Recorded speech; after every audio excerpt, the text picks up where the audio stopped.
meteorologist Tim Strong for your first alert. Wrdw Project is proud to partner again this year with Parker's Kitchen to help empower your community's post 9/11 veterans, heroes, and their families. Thank you, Parker's Kitchen, for your commitment. Live from Augusta, you're watching News 1226 this morning. Wildfires in South Carolina continue to burn as crews are trying to contain more of the blaze.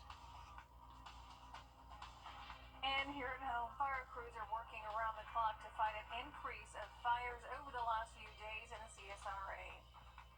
Plus, online sports betting could become a reality in Georgia as lawmakers get closer and closer to passing a new bill to allow it.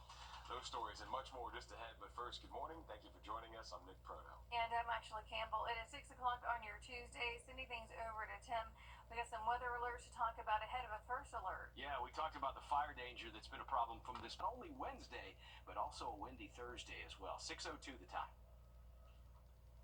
Even though the Myrtle Beach fires are far away from us, it's still making South Carolina leaders and first responders prepare for something like this in our area. Your Taylor Martin joining us now live in the newsroom with an update from the Forestry Commission. Taylor, what do they have to say? Well, Ashley, over the weekend, Governor Henry McMaster and the State Forestry Commission issued a statewide burn ban. This way, first responders could access any resource they need and reduce the risk of more fires. The Forestry Commission says the most common types of fires are prescribed burns and burning yard debris, both of which are banned until further notice, and so are campfires. Leaders also say they have factors to consider. Now, we're about to have a windy day ahead, and that can cause flames to spread faster. They say to also keep an eye out for embers. Those are the little particles of wood that still burn. They say embers can travel as far as a mile when there's wind. It doesn't take much for these fires to get out, and we see it really try to hesitate to institute a burn ban, until we absolutely have to. But we really need people not burning right now because we don't need any new ignition before we really get this rain coming up Wednesday. Now, the Forestry Commission mentioned March is around the time of year when they start to see wildfires in South Carolina, but still it's uncommon for firefighters to see 100 of them in one day. The good news is the burn ban is still in place and response is going well compared to what they saw Saturday. All right, thanks for that update, Taylor. You heard them. Do not burn anything at all in this burn ban. And if you see someone doing it, they urge you to call officials. Again, thank you for that, Taylor. Volunteers from the CSRA heading to Myrtle Beach to help put out the wildfire. Our local crews who say that they're still on high alert. In the last 4 days, teams on both sides of the river have been staying busy. There were at least 4 fires in Aiken County. A firefighter who works at Counchin Volunteer Fire Rescue says most of the area they serve isn't protected by a fire hydrant. They say they have to be prepared to share resources. The neighboring departments bring whatever. If they need a brush truck, we bring brush trucks. They need tankers, we bring tankers. But we tank our water out. The local Red Cross says that it's prepared to respond if conditions change. Officials say one of the most notable wildfires in South Carolina at the Carolina Forest in Horry County will take days to contain. Yesterday, the fire grew to cover more than 2,000 acres of land, up 400 from the weekend. Crews have been able to contain some of the blaze, about 30% over the weekend. Officials say there could be some relief with potential rain this week. And so far, officials say there have been no reports of injuries. New this morning, a pedestrian is dead after being hit by a car. Richmond County deputies say they went to Milledgeville Road and Bayville Road just after 2 o'clock this morning to investigate. They found a woman unresponsive. The coroner says she died at the scene. The name of the victim will be released once family has been notified. Our crew went to the scene to check it out, but found it was clear at about 4:30 this morning. We'll keep you updated as the investigation continues. Sports betting may be closer to coming to Georgia. If lawmakers can agree to pass the bill, it'll become a voter referendum on next year's ballot. If the bill passes, lawmakers say portions of that revenue the state collects will fund pre-K programs for 3- and 4-year-olds.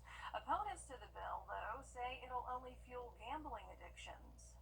This is an effort to rein in what is rampantly going on right now, put safeguards around it, put guardrails on it. It's going to be putting gasoline on a dumpster fire that's already burning in our state.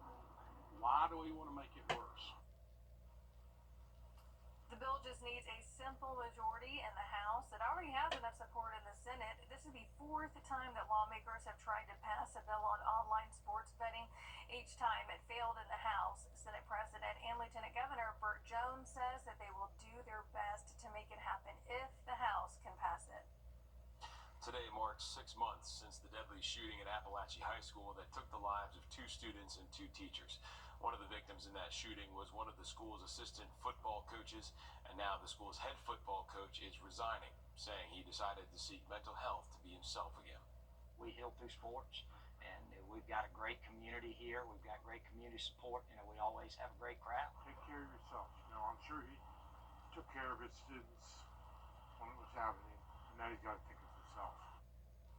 Hancock said in a statement he's been struggling with PTSD, anxiety, grief, and depression since that shooting and has allowed those things to cripple him. He added he started to attend sessions with a counselor and wants to help other coaches work through similar struggles. The Orangeburg County Sheriff's Office looking for a missing and medically endangered Norway man. Investigators say that 71-year-old Elmer Scott was reported missing February the 11th. Investigators checked with family members and learned that Scott hadn't returned to his Melwright Road home. If anyone has any information on Scott's location, you're asked to call the Orangeburg County Communications Center. A man is under arrest after being accused of using a credit card for the South Carolina Education Lottery to purchase a hotel room. SLED charged 35-year-old Kevin Harris with financial transaction card fraud with a value of more than $500 in 6 months and card theft. Officials say Harris made more than $3,000 worth of fraudulent transactions. Officials at the South Carolina Education Lottery say Harris was not authorized to make any of those transactions. North Augusta City Council approving the first reading for the development plan for the Hive. The project will bring more apartments, townhomes, and businesses to the east side of Martintown Road in North Augusta. The project is something leaders have been discussing for nearly 2 decades now. It's raised traffic concerns. For more information on the Hive, you can go to wrdw.com. Still ahead, as the wildfires in Horry County continue to burn through the Carolina forest, people in other areas of the state are doing what they can to help. There still remains an elevated fire danger through 8 o'clock tonight. We've got a quiet morning start, a little chilly, 30s and 40s, but tracking that line of storms and a lot of wind coming in for tomorrow. The first alert to talk about next. And as we head to break, giving you a live look at Grovetown at I-20 at 6:09.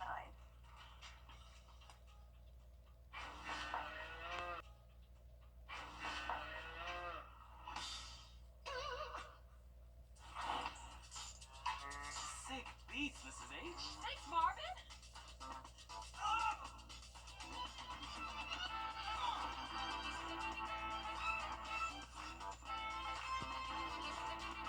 When you join the Players Club, you get way more than you expect. More chances, more wins, more surprises. The Players Club. More happens here. I look at her and I see my future.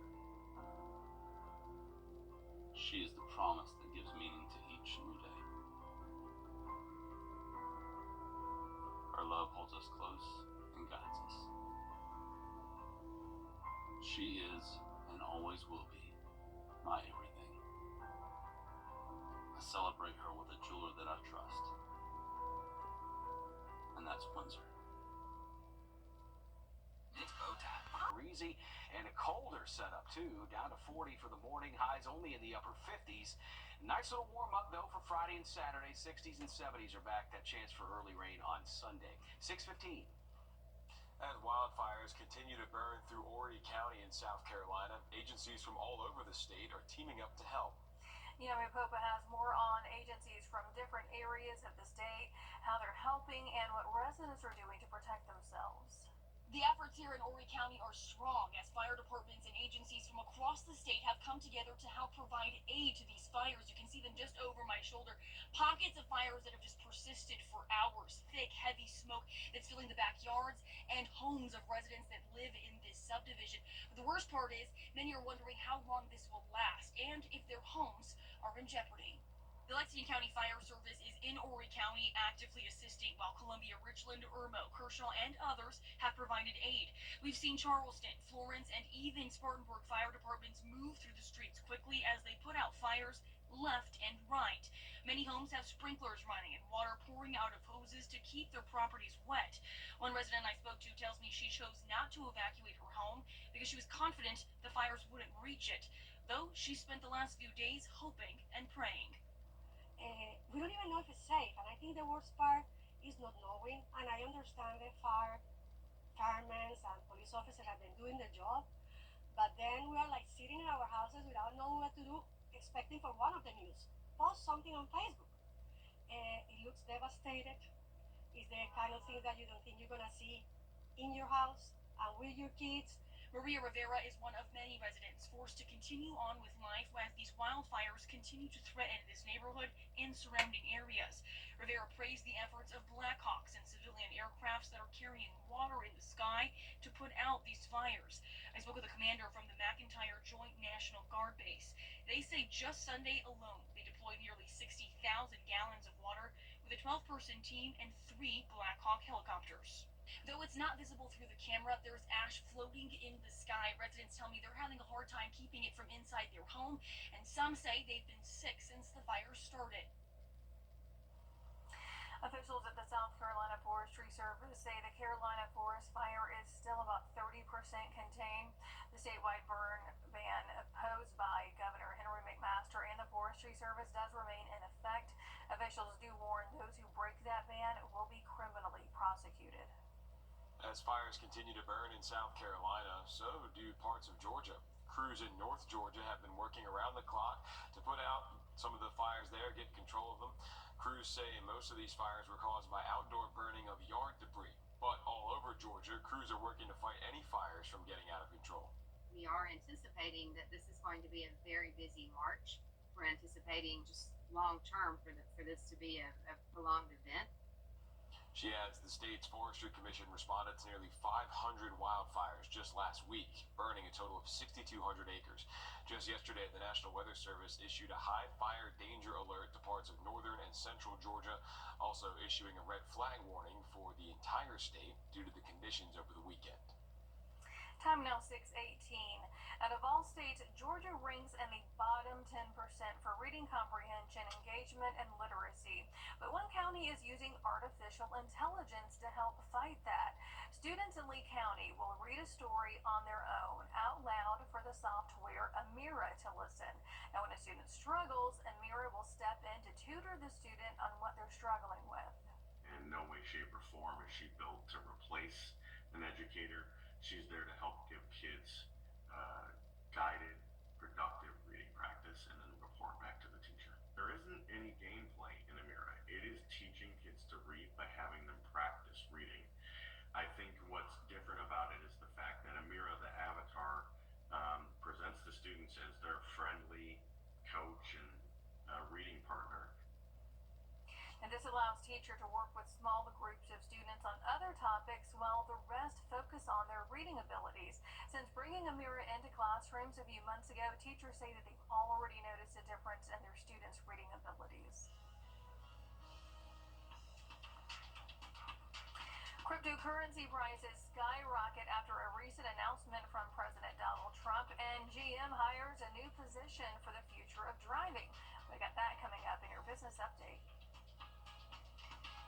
And as we head to break, giving you a live look at I-20, it is 6:20. We'll be right back.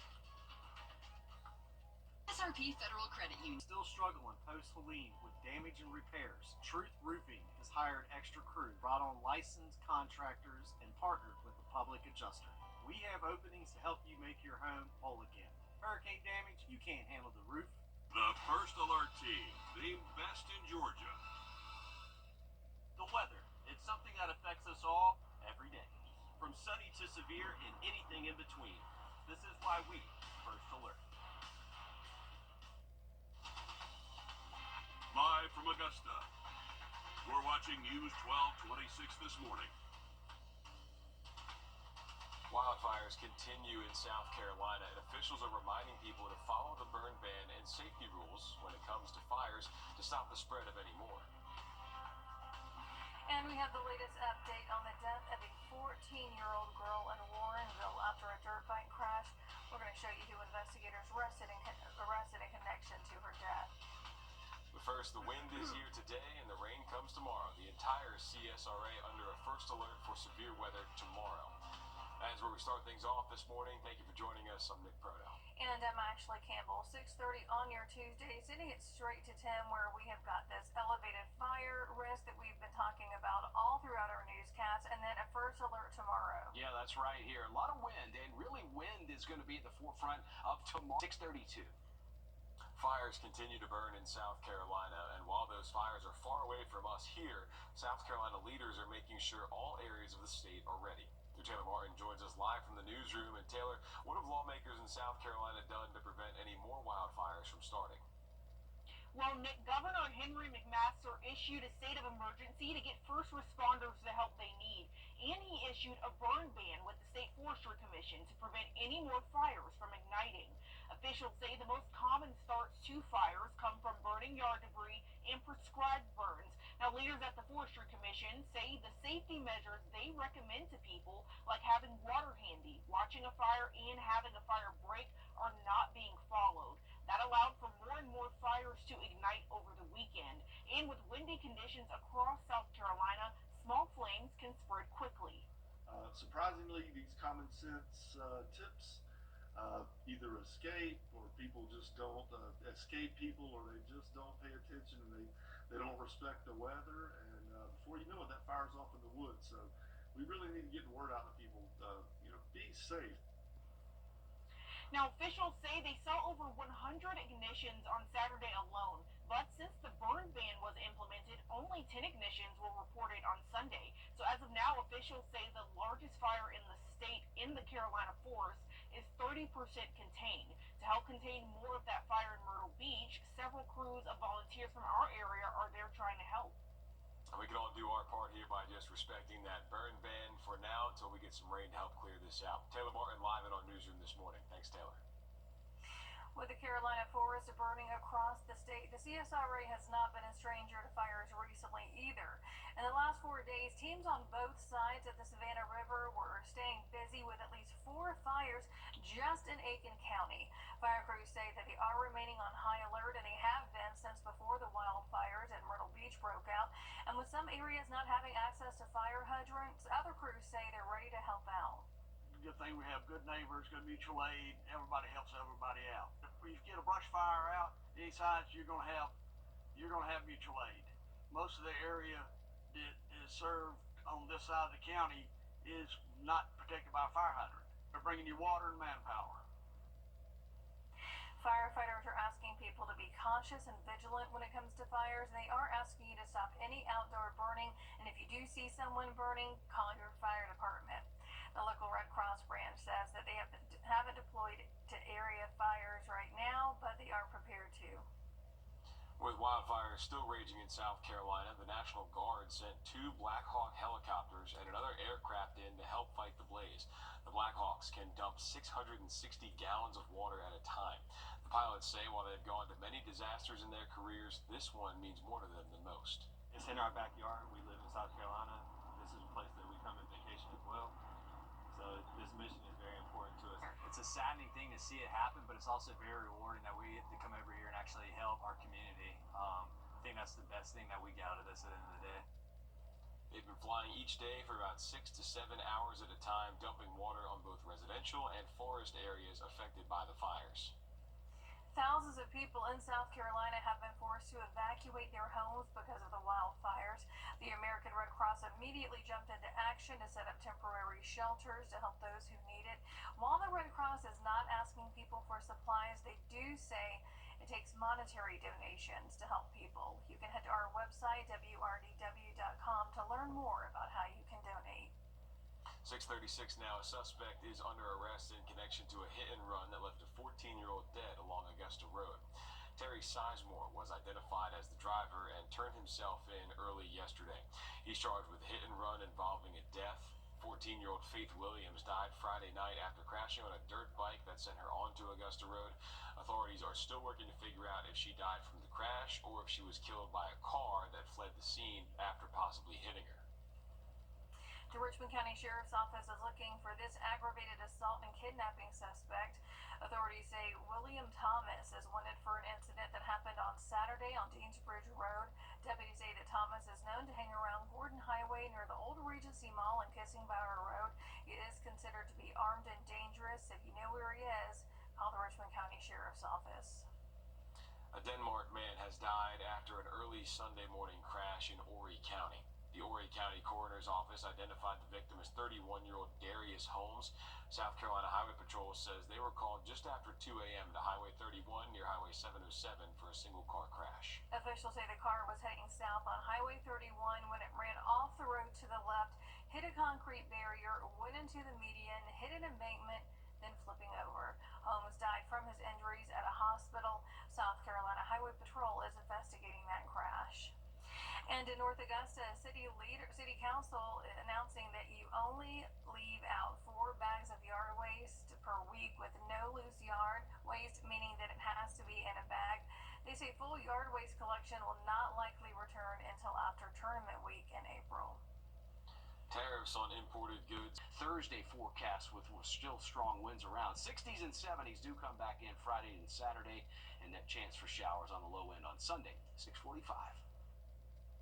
This time about 5 years ago, the COVID pandemic was quickly starting to spread all around the nation, introducing us to social distancing, masking, and deaths across the nation, including here in our area. Now, some Republican lawmakers in South Carolina believe it's time to implement guarantees in future emergencies to better protect individual liberties, as they describe it. But as your South Carolina State House reporter Mary Green explains, others worry the consequences could be dangerous. Supporters of a bill called the Medical Informed Consent Act say it's designed to prevent government overreach during emergencies. But some fear if it's implemented, it could wind up causing more harm than good. South Carolinians want the state to have the power to properly respond to an emergency.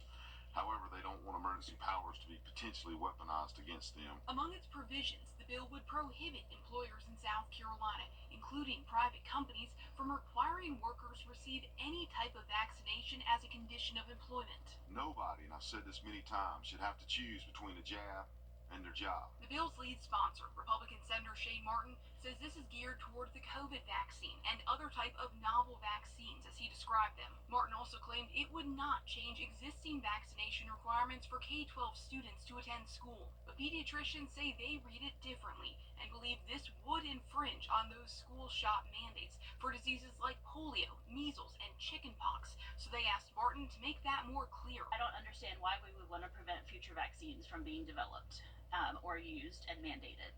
Please remember that the majority of the diseases we vaccinate for don't have any medical cure, and therefore prevention is key. Pharmacists also took exception with part of the bill that would limit their ability to refuse to fill prescriptions except under very narrow circumstances. Now, I would equate this to turning pharmacy into a vending machine. You put in your insurance card, and just because you got a prescription, it spits it out. There's no protection of the patient. Another part of the bill would scale back the state and the Department of Public Health's powers during emergencies, including removing the public health director's authority to require law enforcement help carry out their orders. It doesn't mandate that the sheriffs get involved. Last year, in a similar bill, a proposal to reduce the state's emergency response powers drew opposition from South Carolina's health and emergency management leaders and Governor Henry McMaster. A spokesman for McMaster says the governor still does not believe this legislation is necessary. There's another hearing for this bill scheduled for this Wednesday, when amendments are expected to be proposed, but no additional public testimony will be taken. Reporting from the State House, I'm Mary Green. Right now, this bill still sits in the Senate Medical Affairs Subcommittee, and it's several steps away from reaching the governor's desk at this point. Taking a quick break, but first taking you outside, giving you a live look at Grovetown here. It is 6:48. I'm Adriana Diaz. Coming up